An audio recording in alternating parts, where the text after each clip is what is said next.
he could beat. Get the fuck out of here. They wouldn't ask no white guy to do no shit like that. They're not gonna ask Al Gore to run with Al Sharpton, no. As the White People's Choice Awards, you realize if they nominated host, I wouldn't even get this job. Saturday Night Live, been around for 50 years. I want to congratulate Lorne Michaels on 25 great years of Saturday Night Live. Man, extraordinary talents. Look at him, look at that smile. Got that second wife happiness.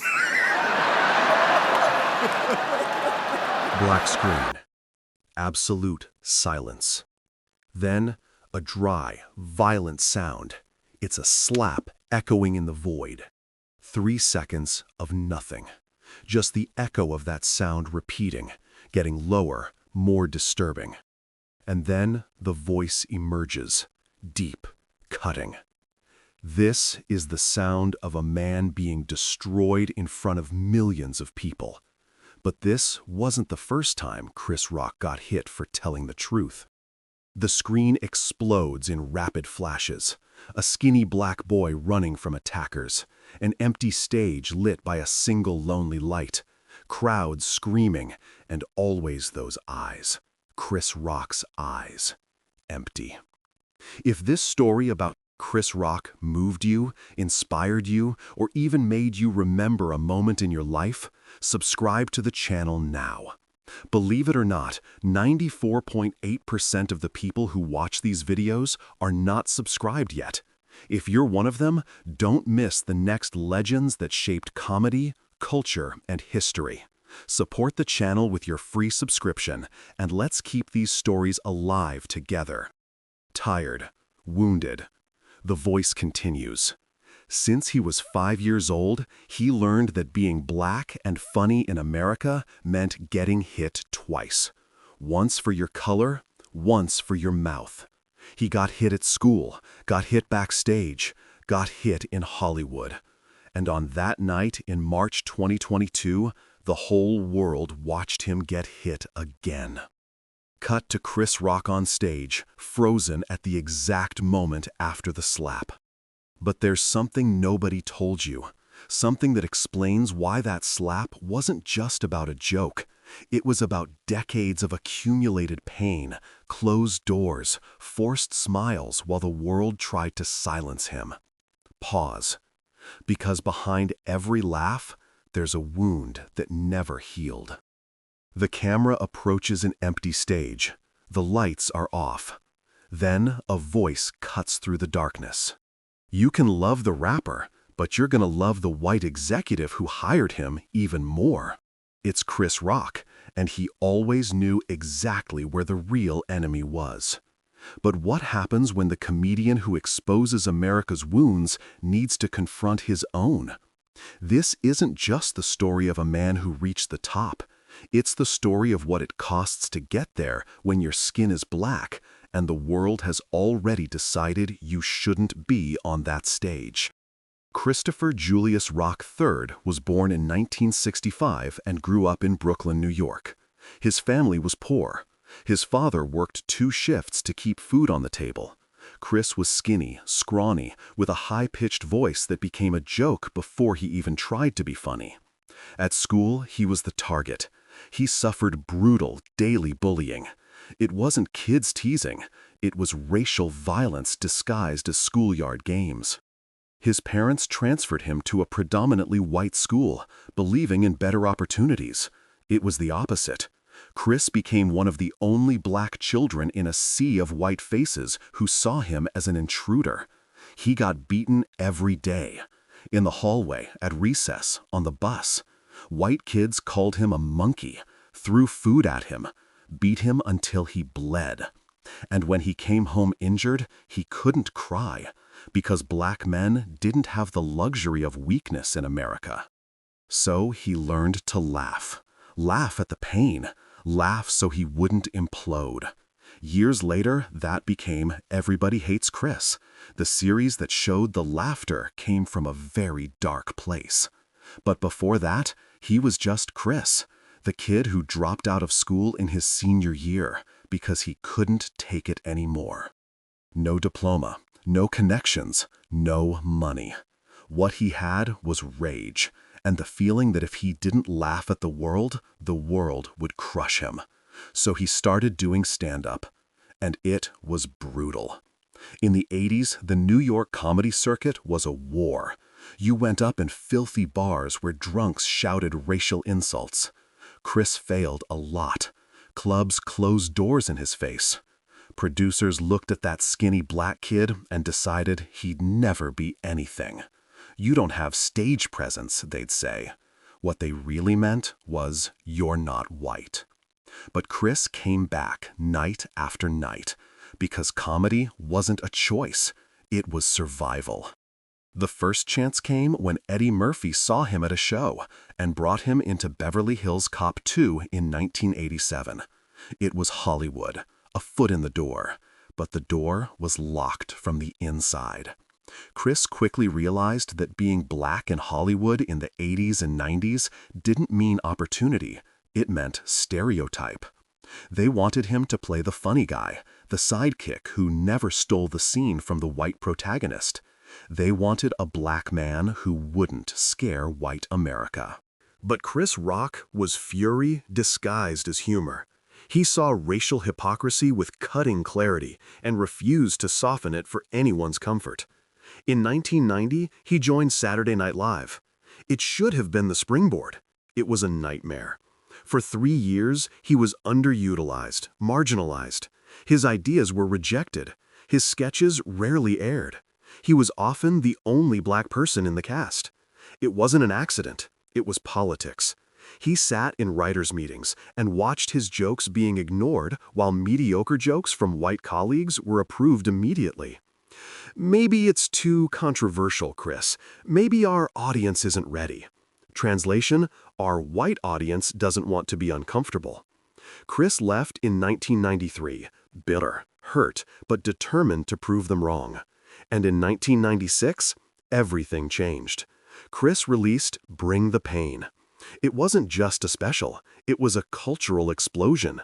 On HBO, without filters, without white producers telling him what he could say, Chris destroyed every taboo that America pretended not to have. He talked about race in a way no black comedian had done before. He wasn't trying to please white liberals or appease the black community. He was telling truths that hurt, that made people uncomfortable.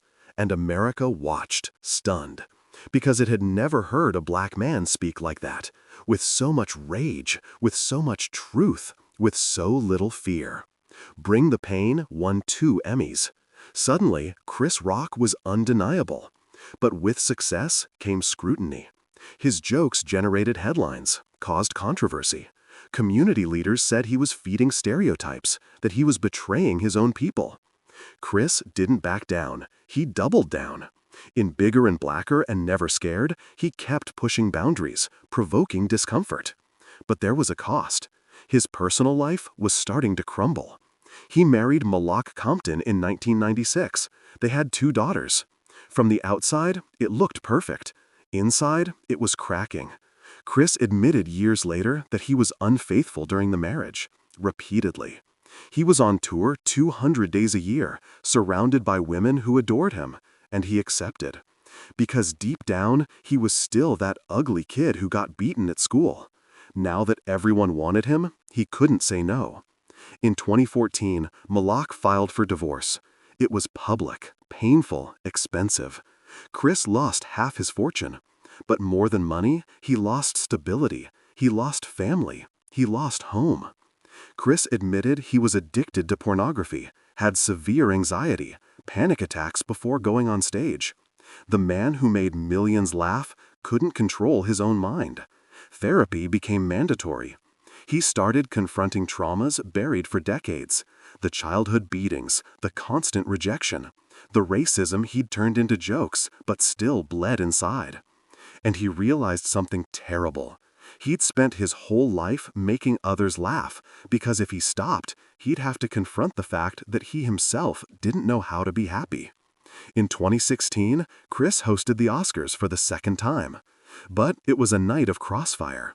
The #OscarsSoWhite movement was furious. Hollywood was being exposed as racist. Chris was at the center. He could have refused to host, but he decided to get on that stage and confront Hollywood directly. His monologue was a brutal dissection of the industry's racial hypocrisy. He called Hollywood racist. Some applauded. Others accused him of not going far enough. No matter what he did, there was always criticism. But nothing prepared Chris Rock for 2022. Oscar night started normal. He was there to present an award. He went on stage, made jokes, and then he looked at Jada Pinkett Smith, her head shaved, and made a joke. "Jada, I love you. G.I. Jane too. Can't wait to see it." It was the kind of joke Chris always made. But Jada had alopecia, a medical condition, and Will Smith saw the joke as an attack. What happened next went down in history. Will Smith stood up, walked to the stage, and slapped Chris Rock in the face, live, in front of millions. The sound of the slap echoed. Chris staggered, shocked. For a second, you could see the kid who got beaten at school, the defenseless kid. It was real violence, in real time, broadcast globally. Chris held the microphone, tried to make a joke. "Wow, dude, Will Smith just slapped the shit out of me." But his voice was trembling. Will returned shouting obscenities. Chris, somehow, kept his composure, didn't fight back, continued, presented the award. Minutes later, Will Smith won Best Actor. And Chris Rock left as the victim. The world exploded. Social media divided. Some defended Will, others defended Chris. And Chris stayed silent. For days. Gave no interviews, posted nothing, didn't sue. But when he spoke, it was in his shows. He turned trauma into material, made jokes about the slap. But underneath, there was hurt. The painful realization that after decades at the top, he could still be publicly humiliated, and part of the world would applaud. Chris didn't sue Will. He decided not to. "I'm not a victim," he said, but the incident left scars. It revealed that America would never let him forget he was black before he was a comedian. But Chris Rock didn't stop. He went back on the road. In March 2023, exactly 1 year later, he released Selective Outrage on Netflix. It was Netflix's first live stand-up special. And in the final minutes, he stopped, looked at the camera, and detonated. Without mercy. He destroyed Will and Jada with surgical precision. It was revenge. It was catharsis. It was Chris Rock turning pain into power. Today, Chris Rock is almost 60 years old, 4 Emmy-winning specials, considered one of the greatest living comedians. He opened doors for Dave Chappelle, Kevin Hart, an entire generation. He proved you can be black, angry, honest, and conquer the world. But he paid the price, lost relationships, carries trauma, has scars that will never fade.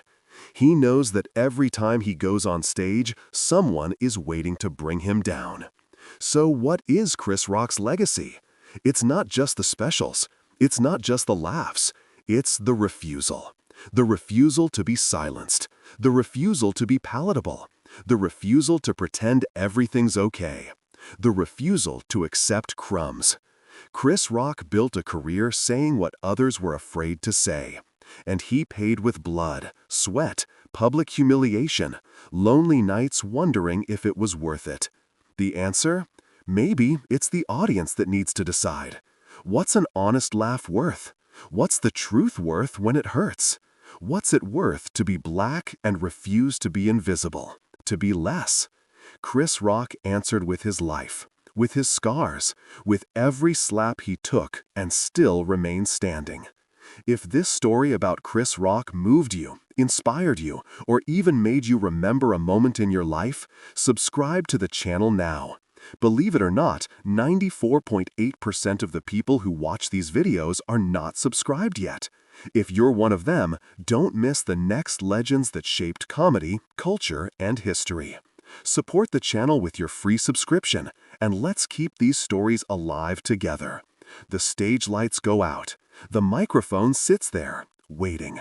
And somewhere, Chris Rock is rehearsing the next joke, the next truth, the next bomb. Because that's what he does. That's what he's always done. No matter how many slaps he takes, no matter how many times they try to silence him. Because in the end, laughter is resistance.